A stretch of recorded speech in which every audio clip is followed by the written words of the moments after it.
Now. Hey everybody, this is Lebs for Mike and Lebs Talk Football. Excited to be recording another show.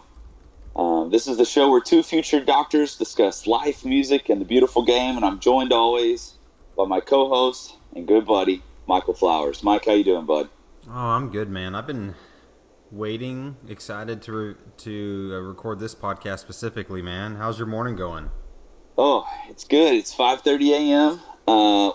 We decided that the only time we could fit this recording in would be super early in the morning before work. So I'm sitting in my car with the heat on. It's 37 degrees, and I'm ready to talk about some football. I wish we were playing some football right now. How awesome would that be? Oh, man. I'm sitting at my desk with a warm cup of coffee. Sorry, I'm very comfortable.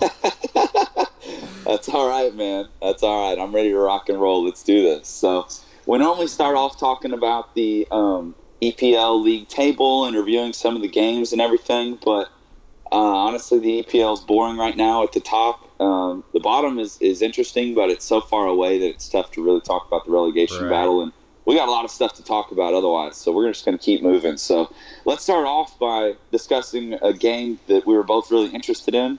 Liverpool versus United. This was, 2 weeks ago now? Yep. So we all know the result of that. United won, what was it, 2-0? 2-1. 2-1. 2-1, Okay. yeah. So, yeah. So let's talk about the game a little bit. So why don't you give us a recap of the game from your perspective?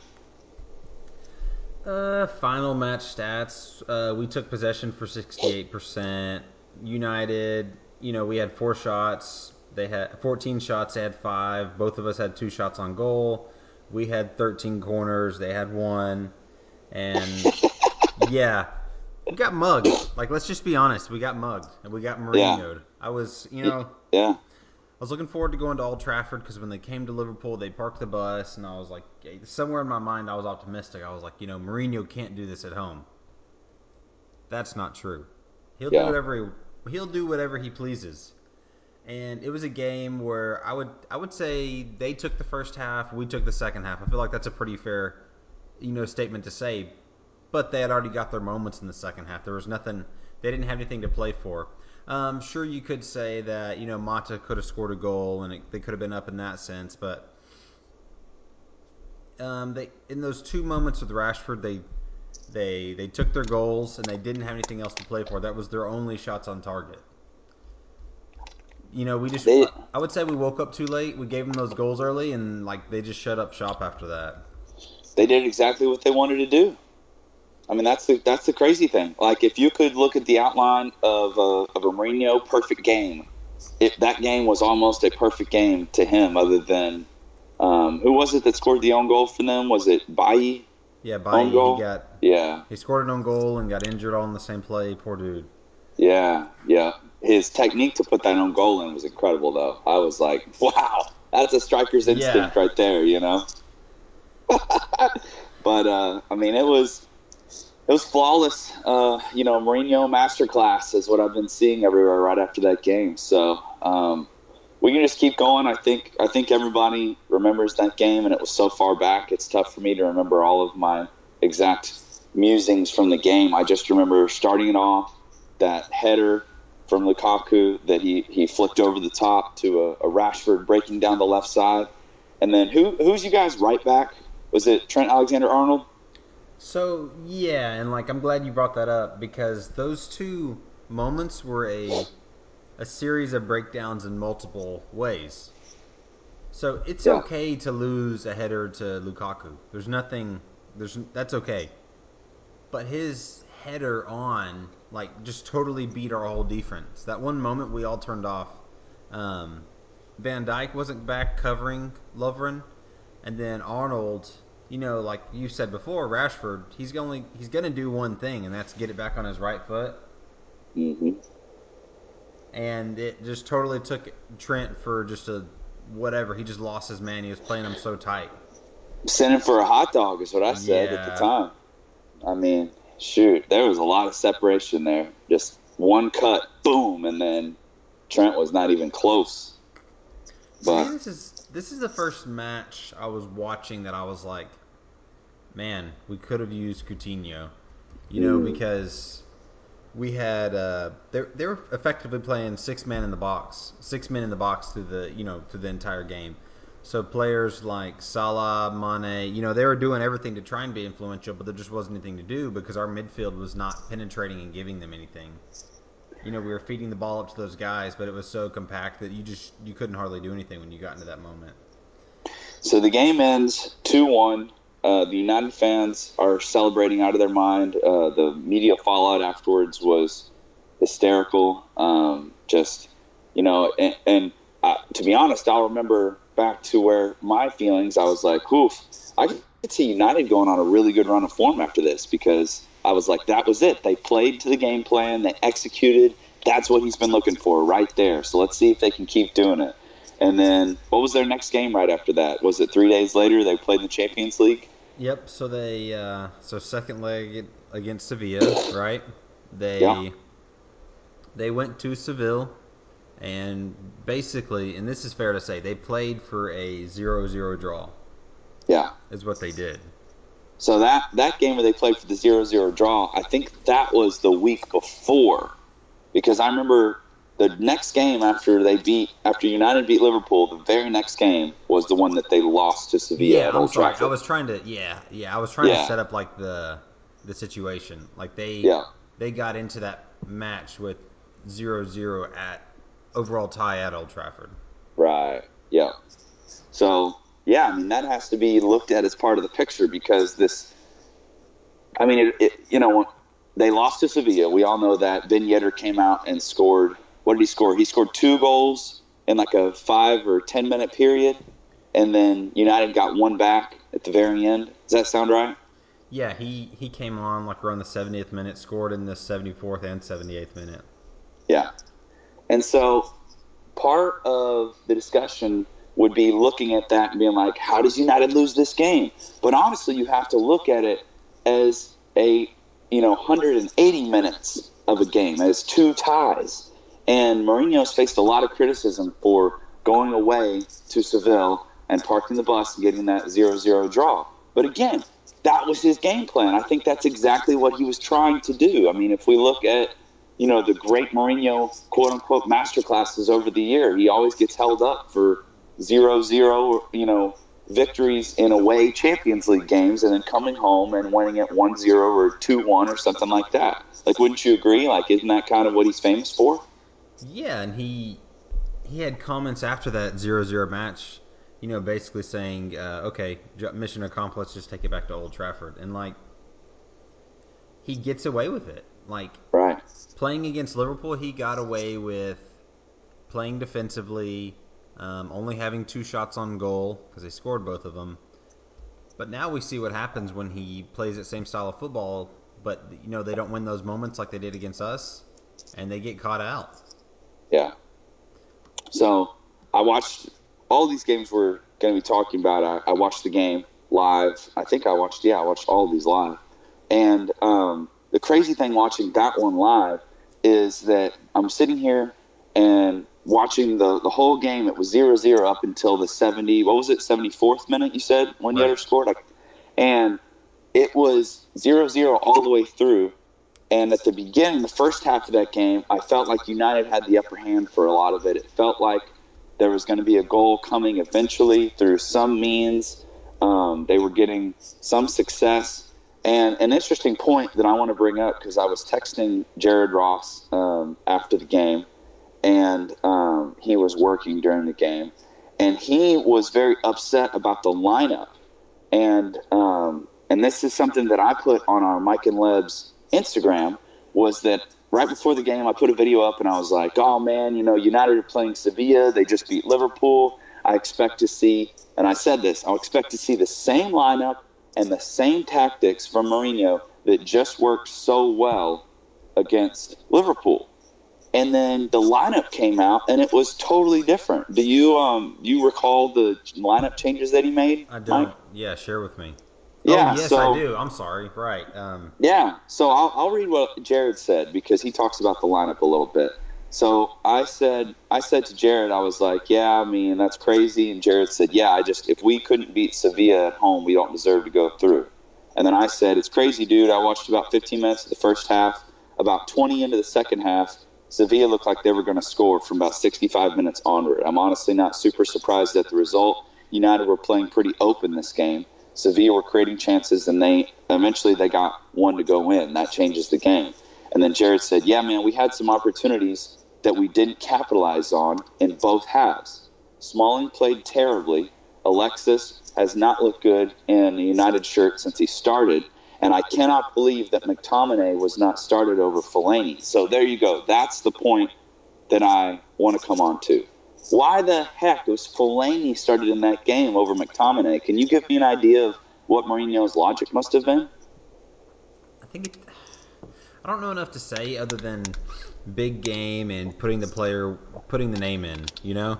And I think that's what happened with Rashford too. So, I mean, whatever we want to say about the game against Liverpool, that it's won in moments, whatever. Rashford did his thing and finished, pretty tidily for both goals.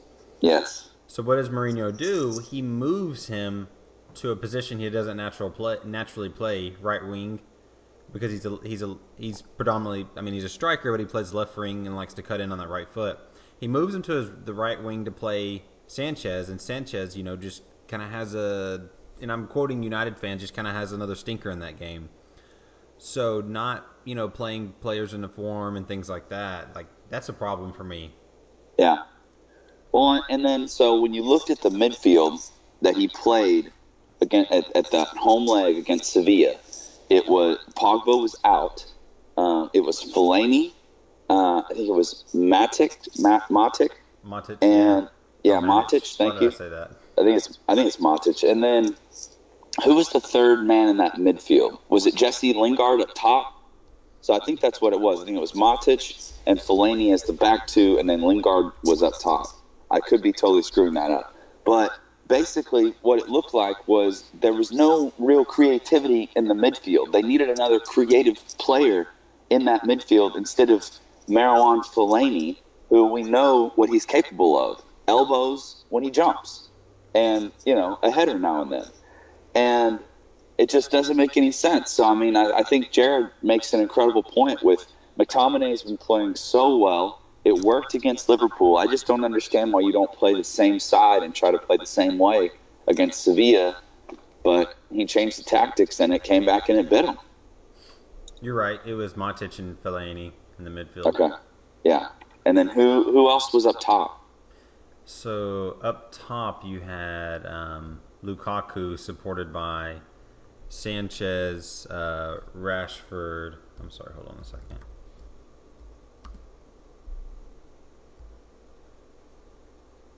I think it was Jesse Lingard right behind Lukaku. Yeah, Lingard. Sanchez, Rashford, Lingard. So that's it. So Lingard is capable of creating some good passes and getting something going, but he's got to get the ball.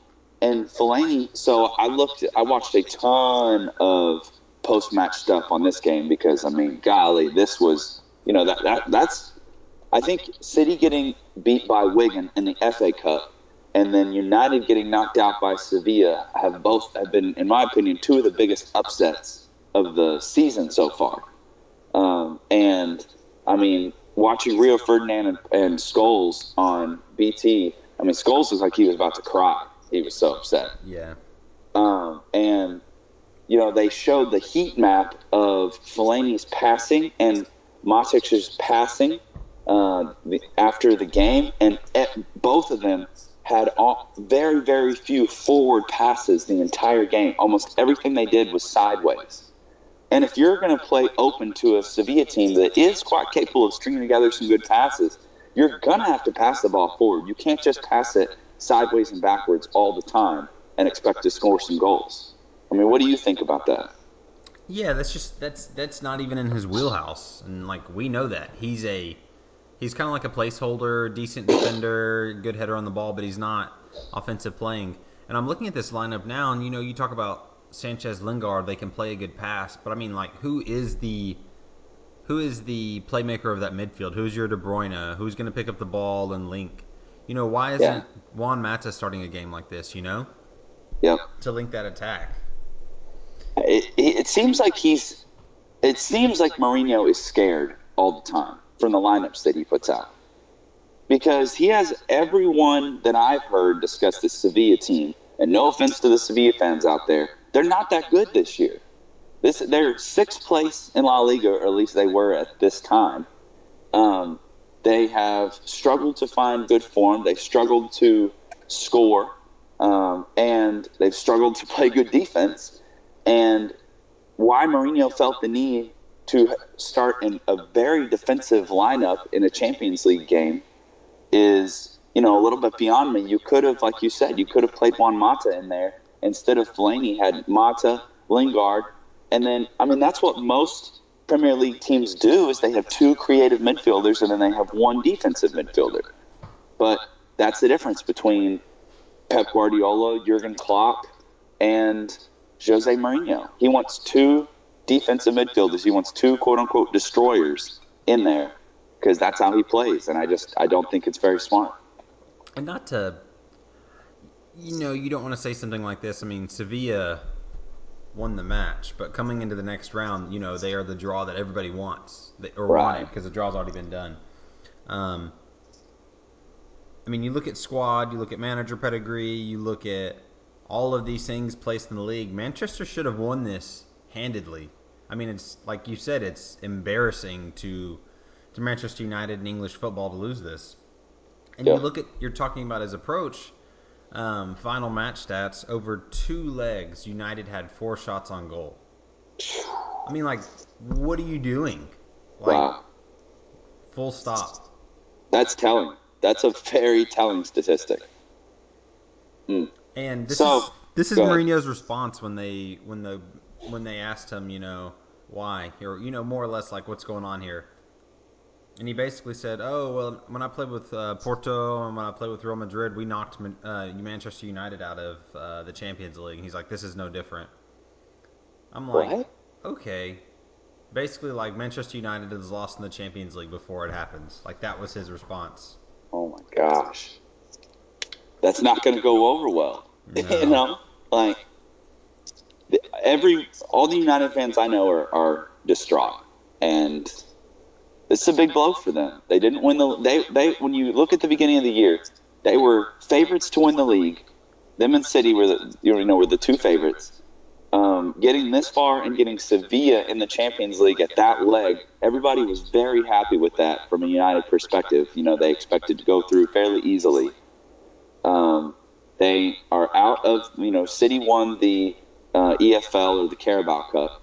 So now the only thing that they have that they could possibly win would be the FA Cup. So this season has really gone down the toilet for them in a big, big way. And there's, rumblings of Mourinho's job being in jeopardy. What do you think about that? How long is he going to last? I think they'll keep him.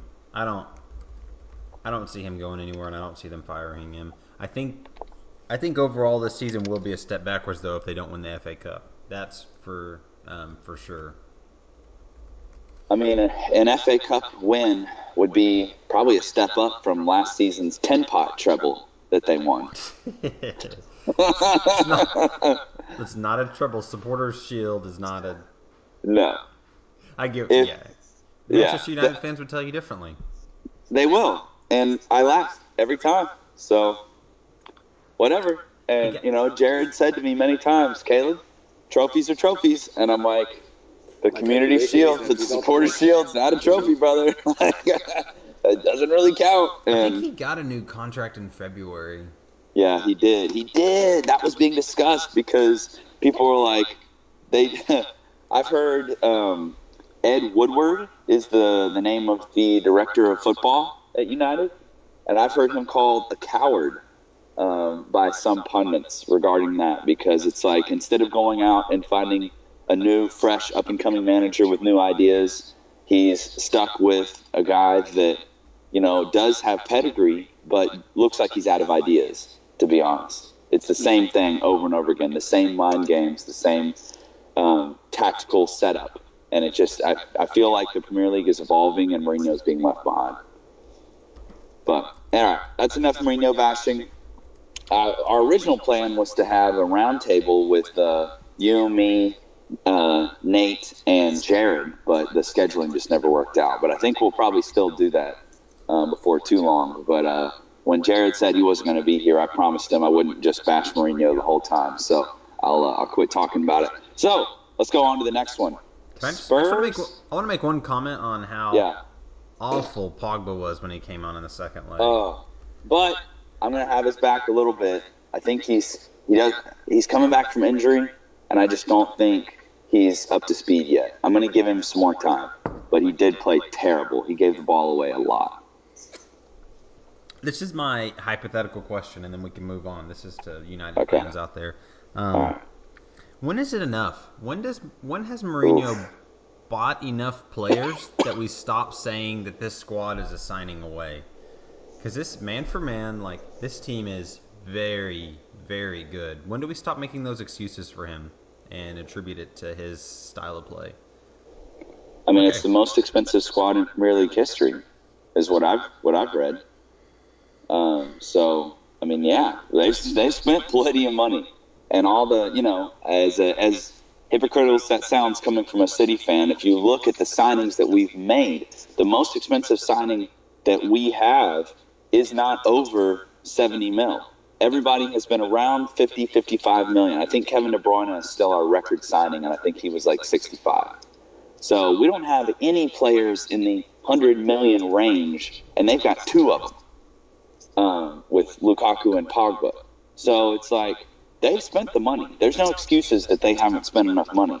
It's they've bought poorly, and the Sanchez purchase has got to be looked at as a complete failure at this point. I mean, I think it'll come good eventually because he's too good of a player, but it doesn't make sense in their system at all. And I think I said this to you recently in a phone call. I was like, he's a player that wants the ball at his feet, and he's playing defense for 3/4 of the match. It doesn't make sense. He doesn't fit this system, in my opinion. What do you think about Sanchez being there? Gosh, I don't know. I think he's a plug-and-play player. Like, I'm willing to give him some more time before I make a determination.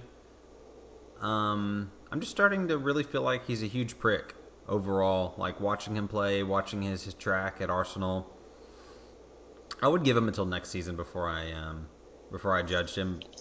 But historically, he's not really a get-back-and-play defense player. He's a very attack-minded, kind of soloist type. So it'll be interesting to see how that actually fits, because it didn't make sense to me. It made sense that City wanted him the way you guys play. It didn't make sense for United, but I felt like it was a way for them to kind of mug you guys off. Mm-hmm. Also to take, but when Pep wasn't actually interested. I think he was interested, but I think all the signals, I think Sanchez was trending in a poor direction at that point. And then especially when we had his contract agreed to, and then he and his agent moved the goalpost on us, which you can't blame him. I mean, not really. The guy's trying to make as much money as possible. He looks at Man United and says, you know what, if I go into this team, I can probably contribute and take them that next step upward. So I think, from his perspective, it makes sense. If from his perspective, you don't look at the style of play and really think, oh, I'm never going to have the ball. I think if he would have thought about that a little more, he might have second guessed it. But at the end of the day, he just mainly wants a paycheck, and they were willing to pay him in the realm of, what was it, $500,000 a week or something like that. Do you remember what his salary is? I mean, I heard $500,000 a week, and then I was told that wasn't true, that was inflated, blah, blah, blah. So I don't know what he's actually making, but I know it's a crazy, crazy large amount of money. 400,000 pounds per week. Okay, there we go. So that would make him the highest paid Manchester City player by a pretty large margin. So and I'm glad he's making 280,000 pounds a week, just for reference. That's got to chap him. He's not happy about that. All right, let's move on. Spurs versus Juve. So this game, I'm not super surprised about the result, because at the end of the day, Spurs are Spurs, and they're Spursy, and they do Spursy things. And this I'm ripping this off completely from Men in Blazers, but they used to have a segment called "That's So Spursy," And literally, that's exactly what I thought after this game. So Spurs are playing Juventus in the Champions League. They go away to Italy, and they have a good result that's heralded by the media as one of the best comebacks in English football history. And they get a 2-2 draw, and they bring it back home, and they're playing there at Wembley. And tell me what happens, Mike. Give me a recap of this one if you can. So we're talking second leg, right? Yep, second leg. I mean, Spurs had definitely unsettled Juventus. They came in super aggressive, very physical on the ball. Lots of moments in this game where Harry Kane was very much bullying Chiellini, taking his chances, shouldering him off. And going into halftime, up 1-0, like it looked great. Like everything looked good. I was feeling good about Spurs' chances. And I don't know what the message was in the dressing room, but coming back in second half, Juventus definitely played physical. They were putting some tackles in, they were kicking, they were getting moved in, and that just completely unsettled Spurs, And like I think it's a mindset thing, and it's an experience that comes with that. Like I don't really like falling back on that, but it seems so true. In that moment, they didn't know how to finish that game out, and a team like Juventus, part of the game, very good at the dark arts of the game, very efficient at those things, what it takes to win.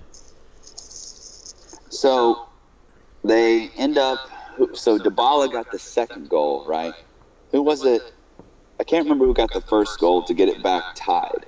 It was Higuain. Yes, thank you. So Higuain scores the first goal, ties it up. Dybala has an absolute beautiful left-footed curler into the in the top right end to make it 2-1 and for them to go ahead. And Spurs, unfortunately, were not able to get one back, and that's how it ended. What was it? There were two really interesting talking points to me after that game. The first one was comparing and contrasting the media response to Spurs losing to Juve versus United losing to Sevilla. And honestly, just when I say that out loud, I can immediately see why the response was different, because Juve is a great team. They were in the Champions League final last year. They're a team with an incredible amount of pedigree. We know how good they are. But can you explain to me why Spurs were heralded as, they gave it a good fight and they did the best they could, and, that just didn't work out this time. Better luck next time, Spurs. We still love you. Versus, wow, United are crumbling. They're falling apart. They're a shadow of the team they used to be. Mourinho should be sacked. Pogba and Sanchez should be benched, blah, blah, blah. I mean, explain to me why both results are a loss, both teams go out, and yet it's such a different response from the Brits. Yeah, first of all, it's the competition who they're playing. That's an easy one. And then the next thing I'll say is, like, Manchester United still has this huge expectation tied with its name. Multiple winners of the Champions League. It wasn't that long ago, like 2008, 2009, they won the Champions League. And I want to contrast to what Spurs have done in previous seasons. So this year, going out in the round of 16 to Juventus, they beat Real Madrid in their group stage. They beat Borussia Dortmund both legs in the group stage, winning their group. That's a great result for them, winning a group with Madrid, Borussia Dortmund, and APOEL. Yeah. So last year they did not progress out of the group stage and lost in the round of 32 in the Europa League. Year before that, went out in round of 16 in Europa League. So, I mean, despite losing this, this is a great step for them as far as European football. So that's another framing, I would say. And I think we have such a willingness when we watch a game, and maybe you'd agree with this. Like, if I'm watching my team play a game and we lose, but we go out there and, really kind of slug it out and give it our best. And I think that is not what happened in Manchester United. Like, fans can't look at that game and say, man, we did everything to win that game.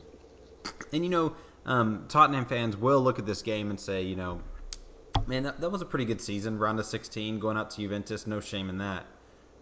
But the thing is, that was a missed opportunity because they should have won that game. They had them on the ropes. Yeah. I mean, I was so confident that Spurs had it sewn up that I walked away from the television. I missed the Higuain goal because I was in the kitchen making a sandwich or something, because I was like, yeah, Spurs got this. They were in full control of the game. I was like, this is over. And they find a way to snatch defeat from the jaws of victory. And at the end of the day, I'm just like, that's so Spursy. That's what they do. They are the team that plays beautiful football and never wins anything. And I've said that multiple times. And they've got to change that. That's not acceptable. Mauricio Pochettino, Harry Kane, Dele Alli, Eriksson, Dembele, you can go down and list these players. This is a good squad. This is a complete team, and they find a way to screw it up year after year after year. And it's going to bite them because they're not going to be able to hold on to all those players for that much longer. Harry Kane is one of the most desired footballers in Europe. And I know he's a loyal guy, and I respect him for, the choices that he's made in his career and sticking with this team and the way that he carries himself and the way that he acts and what he does. I think he's a good dude. I'm definitely a fan. But how much longer is he going to stay if they don't start winning something? What do you think, Mike? Yeah, they're going to have trouble. I think they'll have trouble holding on to him. He can say what he wants about boyhood club and things like that, but when Madrid come, what are they going to do?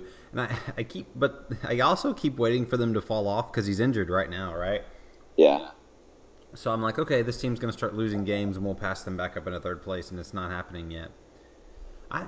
Son is no joke. He definitely fills in for that scoring, and Delia has had a little uptick in form lately as well. So they've got. That's why it's a complete team. It's not just the Harry Kane team. They can do other things if he's not there.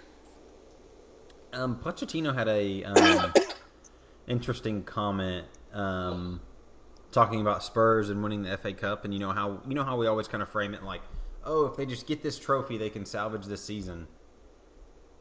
Yep. He said that winning a domestic club competition doesn't do anything for a season. It doesn't change anything. You have to strive for winning the Champions League or winning the Premier League, and that winning an FA Cup doesn't mean anything. Would you agree with that? No, not at all. It does mean something. It's kept Arsene Wenger in work for years now. So, I mean, it's definitely worth something. How much silverware has Pochettino won in the last few years? Answer me that. What was the last silverware you can remember him winning? I mean, he hasn't won anything. Exactly. With Spurs. Exactly. So, yes, it means something. You need some silverware in that cabinet. It's very empty. So, United want that FA Cup really bad. Spurs should be given that 110% effort to win that FA Cup. They need some silverware in the cabinet because it's empty right now. I'll say this and we can move on. Harry Kane, perfect at the physical specimen to play striker. He's got all the attributes. Like eventually the money's whatever. The money, the loyalty is not going to be enough. Like you said, he's going to want to win trophies, and a team that can give him that medium, he will go. Yep. I believe that. He will. And Dele Alli isn't as sought after as him, but I'm not a Dele Alli fan. I don't like him. I don't think he acts very poorly when he's on the pitch, let's put it that way. And I don't appreciate the way that he carries himself and the way that he acts. And with that all being said, I could see him leaving maybe even before Kane, but the market isn't there for him like it is for Kane because he's had such a bad year. A lot of people, compare him and Leroy Sané, and the difference in the years that those two players have had is a massive gulf. Leroy has by far eclipsed Dele this year, in my opinion. So we're gonna keep an eye on Dele, though. I think he's a good player, and I do think that his ceiling is a lot higher than the current form that we're seeing. So I expect him to continue to come up. But all right, so let's move on. Barcelona versus Chelsea. So the last time that we were on air, we were talking with the infamous Dr. Russell Franks, and we were discussing the pending Barca versus Chelsea tie, and the first leg had not been played yet at the point that we recorded last. Is that right? I don't think that it had. I Gosh, I think it can't was the remember. first leg was coming up because we recorded 2 weeks ago or 2.5 weeks ago now, and the first leg I think was about to come up. Anyway, that's not that important. The point is, going to the final leg, it was, what was the score going into that leg? Was it tied up? Right, it was 1-1. Barca had an early goal. Yeah. So it was 1-1. Barca had the advantage, and Chelsea goes to the. You say it Camp Nou? Camp Nou? I don't know how to say it. They say Camp Nou, yeah. Camp Nou. Okay. So they go to the Camp Nou in Barcelona, an historically very difficult place to get a victory. And have you had a chance to watch that game, Mike, or did you get a chance to watch the highlights? I did. I saw the whole leg, or both legs. Well, give me your thoughts. I want to hear what you have to think about that because we haven't talked about this one yet. So overall, I would say first leg, I was like, man, I was thinking they were just gonna be kind of swatted aside. And first leg at Stamford Bridge, I was like, man, good showing for themselves. Even though Barca got the away goal at the end, Willian hit the post twice, I want to say, and they got a goal. Like I was feeling good. At the very least, we were gonna make a showing, right, England. So second leg. It's like I'm going back and forth because I'm like, man, Chelsea was in that game and they were right there in it and they were making chances and Chelsea should have had a penalty call and Chelsea hit the post again, hit the post twice. Yeah. So I want to say Chelsea were in that game, but Barcelona just very insidiously, whatever you want to call it, just plugged away in that game and it didn't look like they ever came out of second gear.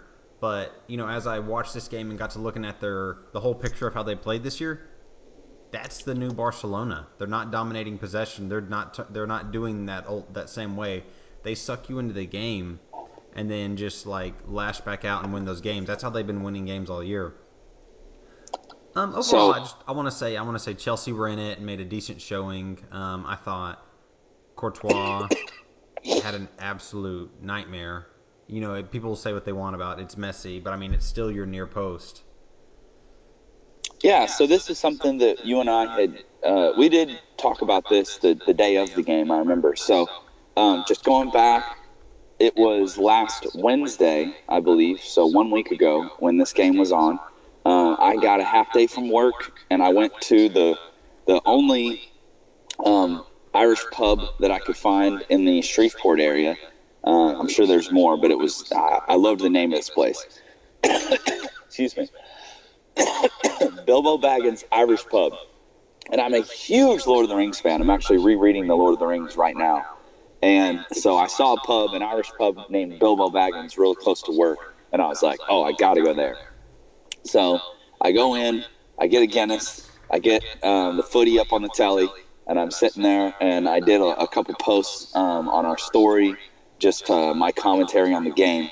And the game starts, I'm watching it by myself, the bar is basically completely empty.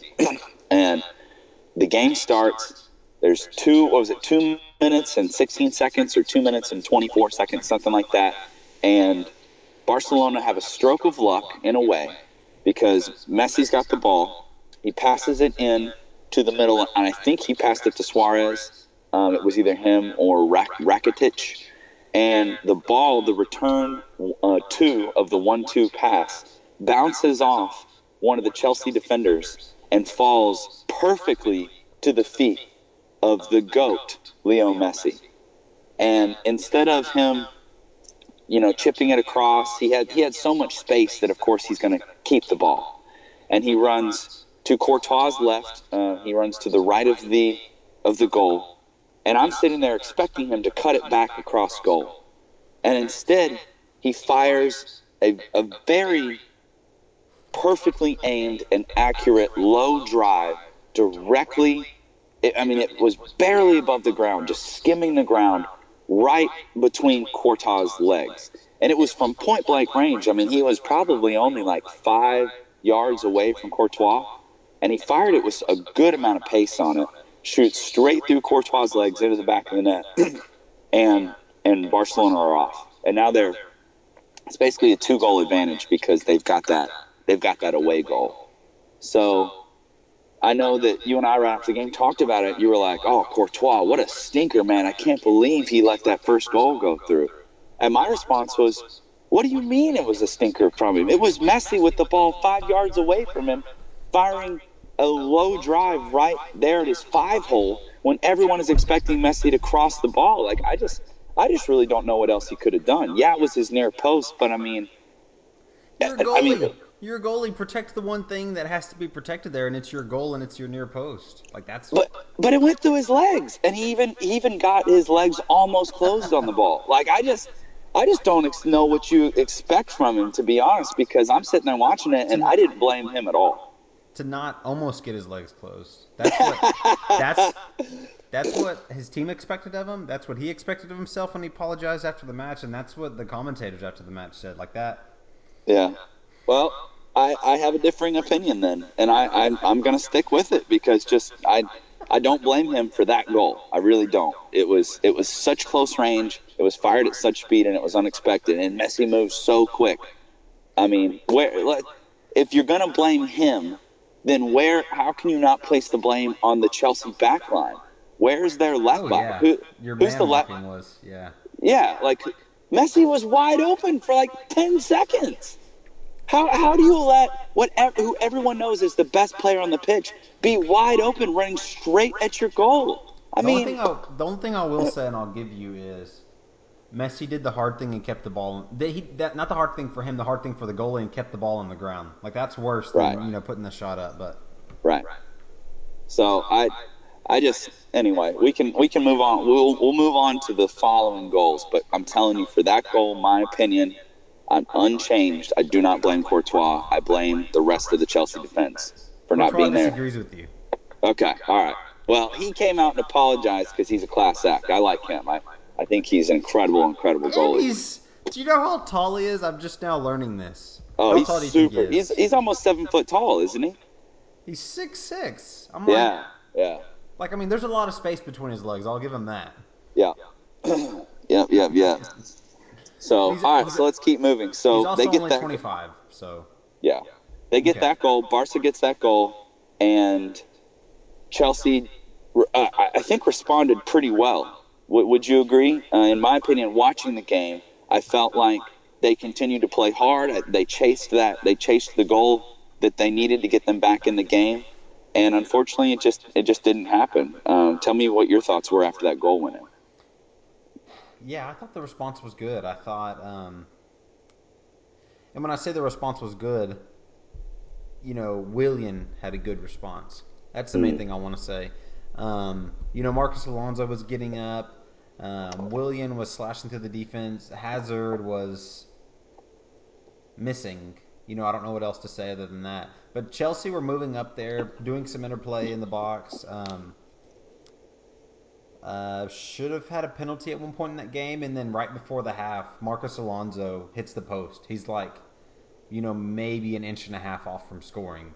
Like he almost placed it too well, like that, that placement there. Yeah, I was pleased with the way they responded. So I have to, again, this is the game where I disagree with you on almost all points. So I'm going to disagree with that. I think they did respond well, but Alonso was nowhere close to scoring. Or he was close, but he wasn't that close. Like I sat there, I'm watching the game live. His shot hit the outer side of the post. It wasn't the inner side. It wasn't a direct. It hits the outer side of the post. It clips the post and goes almost 90 degrees away from the post. He was at least 6 inches away from scoring, maybe further than that. So, yes, it was close. It was a great shot. I love him. He's maybe my favorite player on that team. I absolutely love him. I think he's a phenomenal player, and he's a great free kick taker. But this was not close to going in. So you're saying he did hit the post, but it was not close to going in.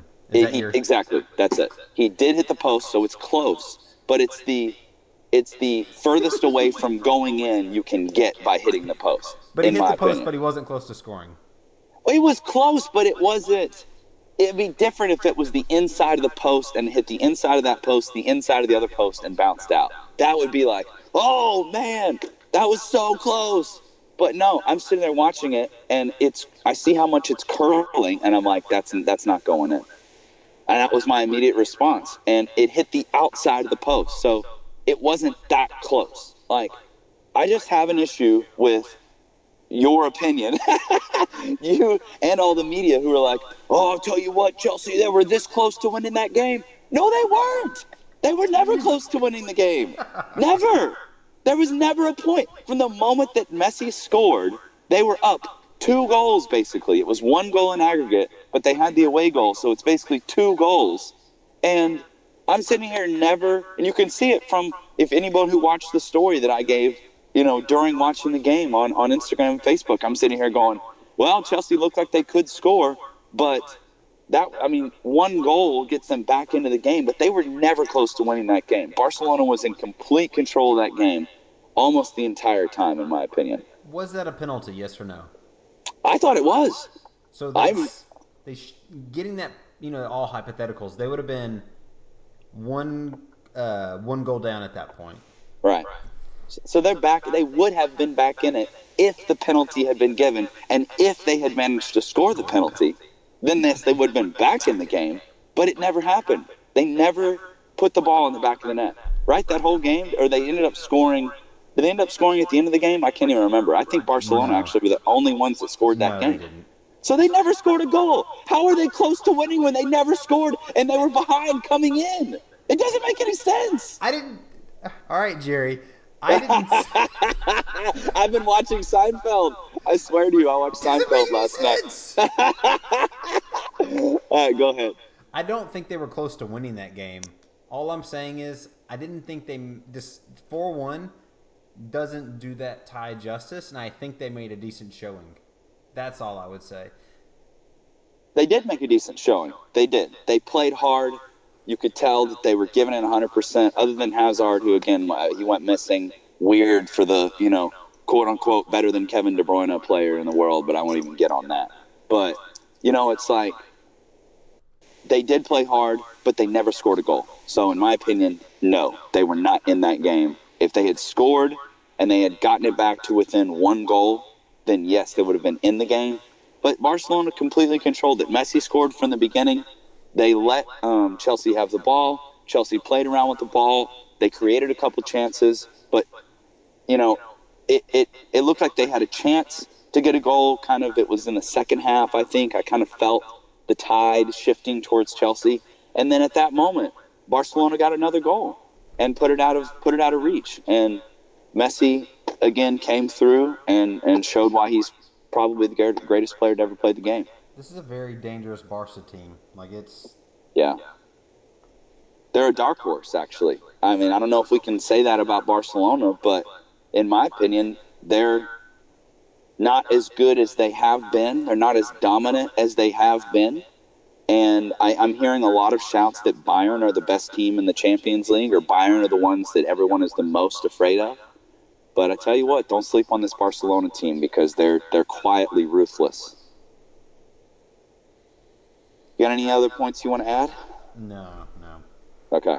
So the teams going through to the next round of the Champions League are Liverpool, Sevilla, Juventus, Barcelona, Manchester City, Bayern Munich, Roma, and let's see, who am I missing? One more, right? Juve, Madrid, Sevilla, Bayern, Barca. Madrid. Yeah, Madrid. That's the one I didn't say. So looking at that, you've got a bunch of giants, and then I don't think City would be considered a giant yet. I don't know if Liverpool is considered a giant, but you've got the ones that everyone thinks of as giants: Bayern, Real, Barca, and Juve. And then you've got kind of the best of the rest, which would be Liverpool, Sevilla, City, and Roma.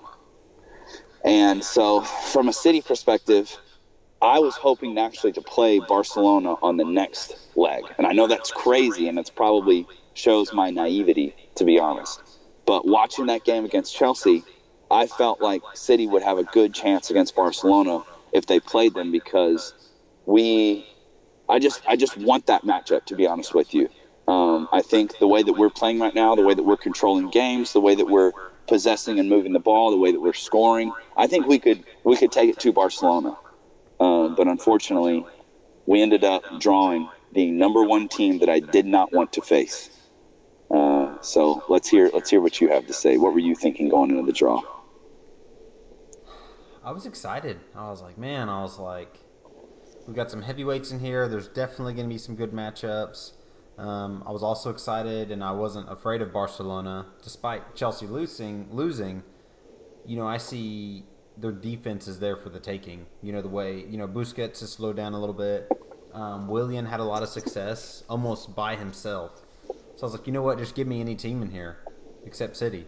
And what happens is 3 out of 5 of the English teams get knocked out in the previous round, and then we put the 2 English teams up against each other, and it's like, I mean, is this even a Champions League game? Like, I wanted to go to Germany, I wanted to go to Italy to watch our team, watching us play a game.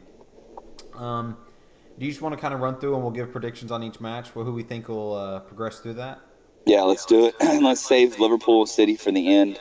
We'll talk about that and then we'll be done because I gotta go to work. But yeah, let's run through this. Juve Madrid. Go ahead.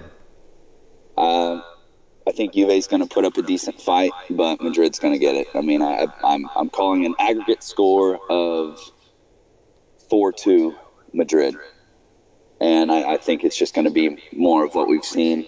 It will be interesting, but Juve just, in my opinion, don't have the firepower to keep up with them, and Real Madrid look to be similar to, in the Champions League, they always show up. Let's just put it that way. So what do you think about that one? Yeah, I can't disagree with you. And I can't disagree. And Madrid really turned it on for the Champions League. And yeah.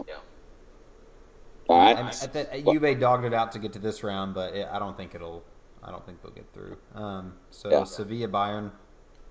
Yeah, I mean, it'll probably be another. What did Bayern win the last one? 8-1 on aggregate. It's going to be similar to that, probably.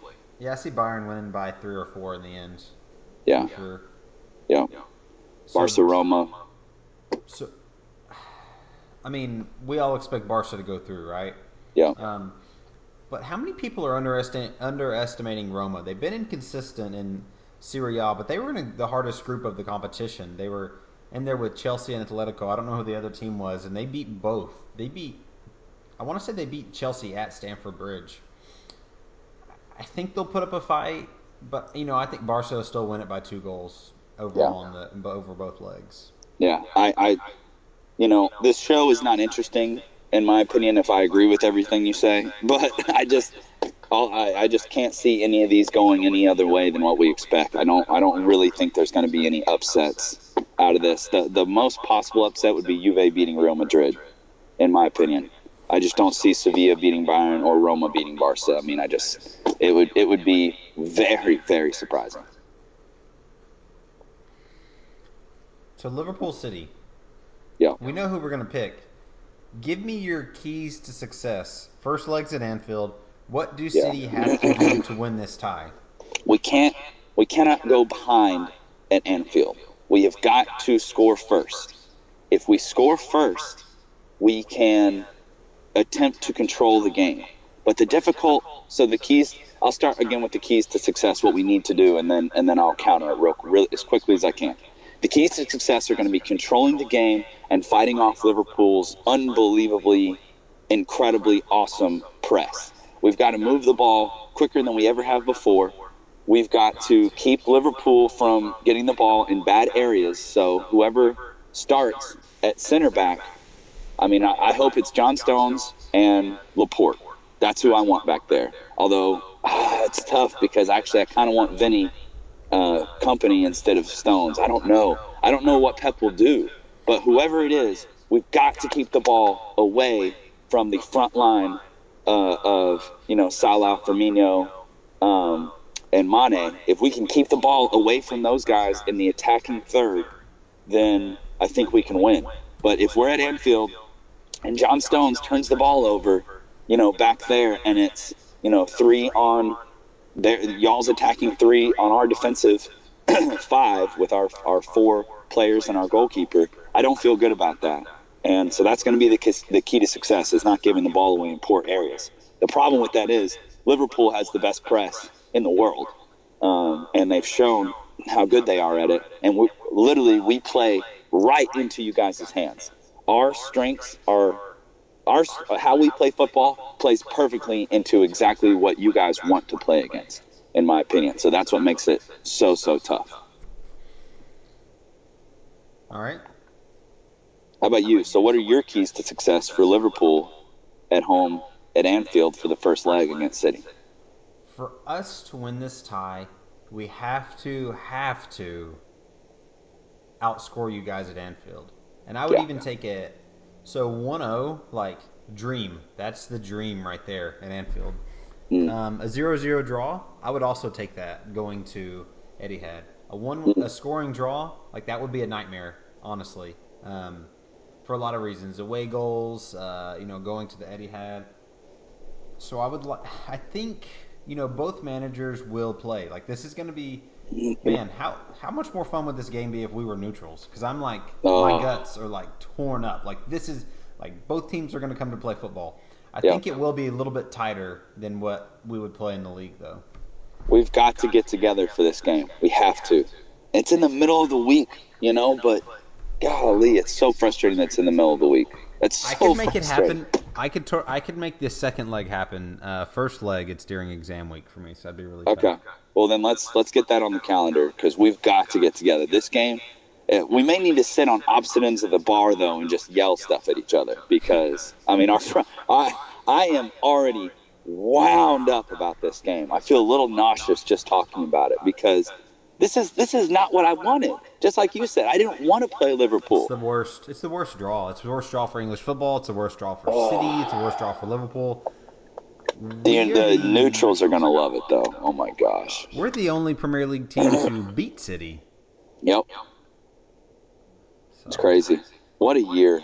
What an absolute year that City have had. It's unbelievable. And if it ended right now, we would win the Premier League and the Carabao Cup, which is a fantastic year.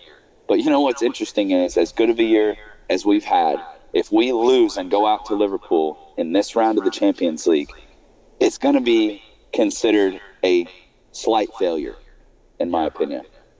And that's hard to take because coming into this year, I was pumped. If we had won just the Premier League, I was going to be like, yes, thank you, Pep. Got another Premier League. Pumped about that. I would have been happy. But the year has gone so well, and the expectations are so high that if we don't put up a good showing against you guys in this next round, it's going to be a bad fallout, and I don't want to deal with it. I'm terrified, to be all right. honest. Let me ask you something. So Guardiola, 23 Champions League knockout away games. Okay, Mm-hmm. how many wins do you think he has in those 23 away games? His record's not good, right? Isn't that what you're getting at? I know that his record in the away games in the Champions League is poor. So I'll answer your question. How many wins out of 23? Yeah. I mean, a lot of those are against, I think they're against poor, lower competition. So I bet he won more than half of them. But he lost the big ones. 16 out of 23. This isn't fair. He has 4 wins out of 23 away Champions League knockout No games. way. His home No games in way. that same run is 18 wins, but away Wow. games he's only won 4. So how many? He's had 23 away games. Yeah, his knockout. These are all knockout games. So we're talking about City, Barcelona, Bayern Munich. Oh, wow. That's It's wild, crazy. right? You just blew my mind. That's insane. I had no idea it was that bad. Oh, that makes me so sick. 23 goals scored away, but 69 goals scored at home. Wow. So I think that's just the impetus proving my point. Like, we got to come out at Anfield and we need to win so much of the tie at home. Yeah. That's the key to Liverpool's success. If we lose at Anfield, very minimal chances of winning overall. Yeah. I have one more. I need to go really quickly, but I have one last thing to say before I go.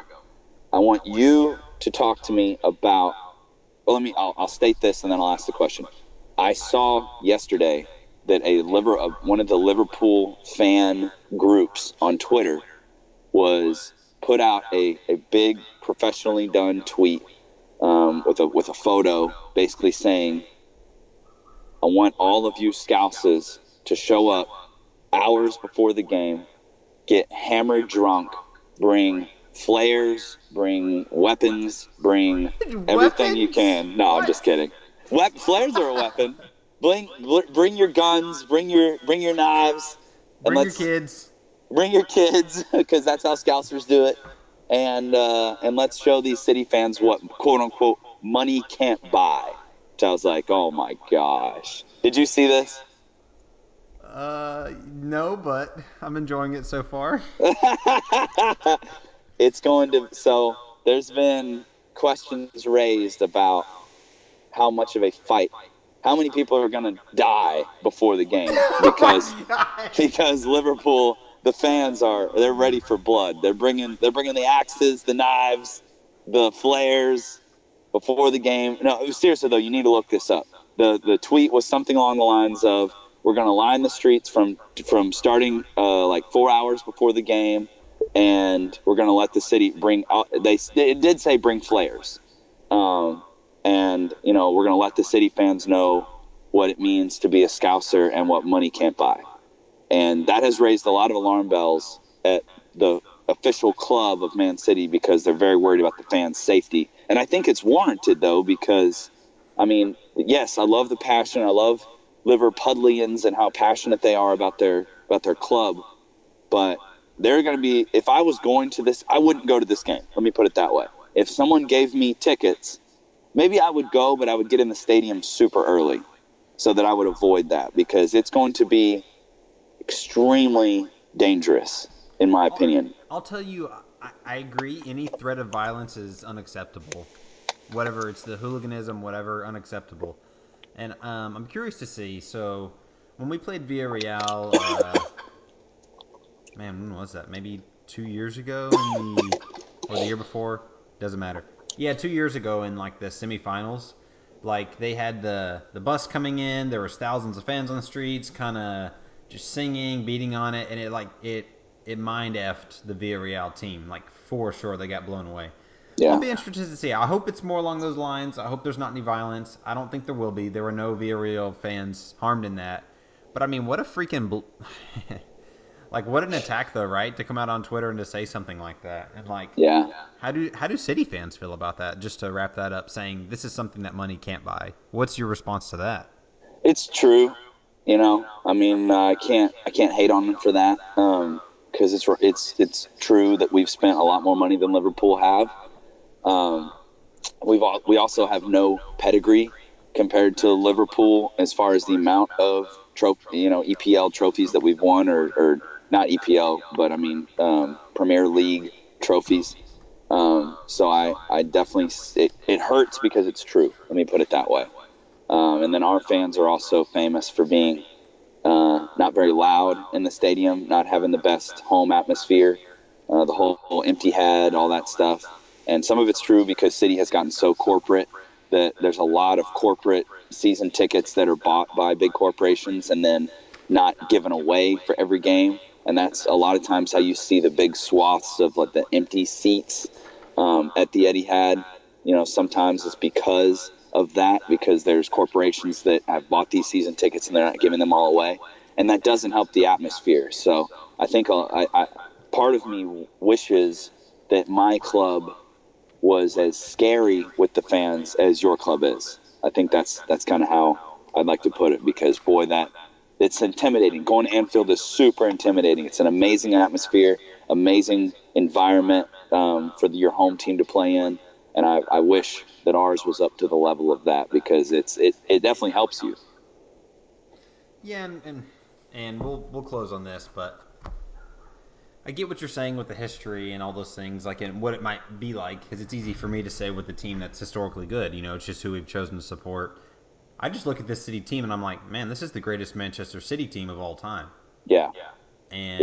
and also on course to be one of the greatest Premier League winners of all time. Like we'll see, like City can make their history, and yeah, I get whatever you want to say. They bought it. Everyone's has to start somewhere. You know, like I just don't get along with that dialogue, but I know a lot of players like you have no history. Like, what is that an argument? What do you want me to do about that? What's your argument? Are you like you play the team that's on the field, and that same thing as far as Liverpool. You can't say we're successful because we have history. You know, like so. It's about right now. That's what you're saying. Like Yeah, but I mean, but there's also merit to that. But I mean, I'm just kind of like seeing both sides, and yeah. Well, I always appreciate that. The money spent is annoying because it's like, well, look where we came from. We were in the third tier of English football not that long ago. And we have, talk about a come up. We have been on the come up, man. And I don't understand why there's so much hatred for us elevating ourselves. It's like, but I think it's down to the fact that it's oil money. I mean, that's really the crux of the whole thing. We're hated. The money hatred is because it's oil money more than if it was, Chelsea's Russian gangster money.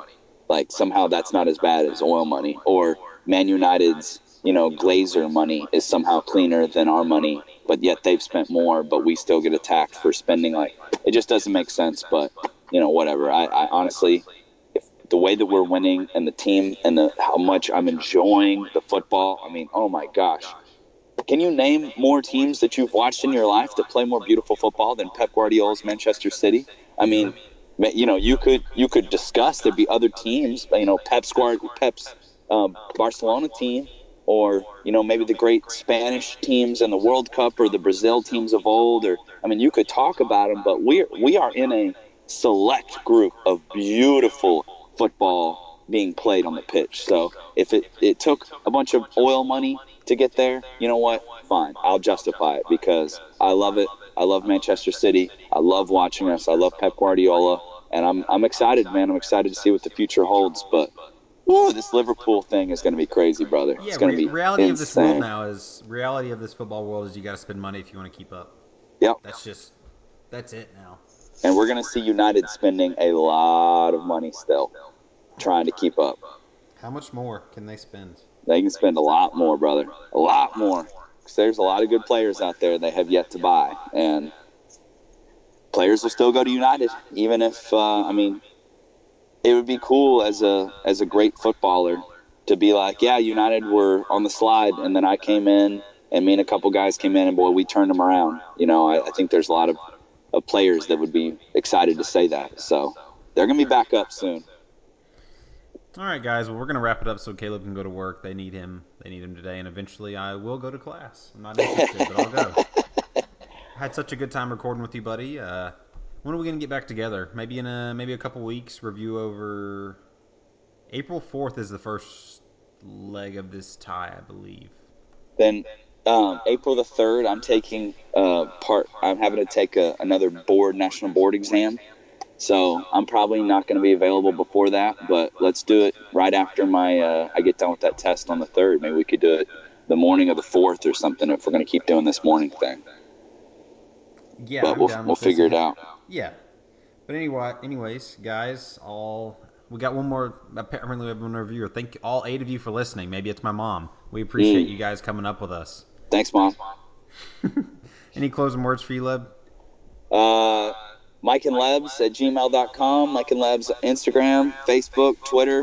We would love some listener questions. I think this 2-week recording thing is maybe keeping people from being as involved as they might be. I don't know, but man, I'd love to hear from you guys. So somebody shoot us a tweet, shoot us a message on Instagram, something. Love to do some listener questions. So, all right. Well, until next time, thank you, Mike. I appreciate it, brother. And we'll see you guys later. See ya. Talk to you soon, guys. Later.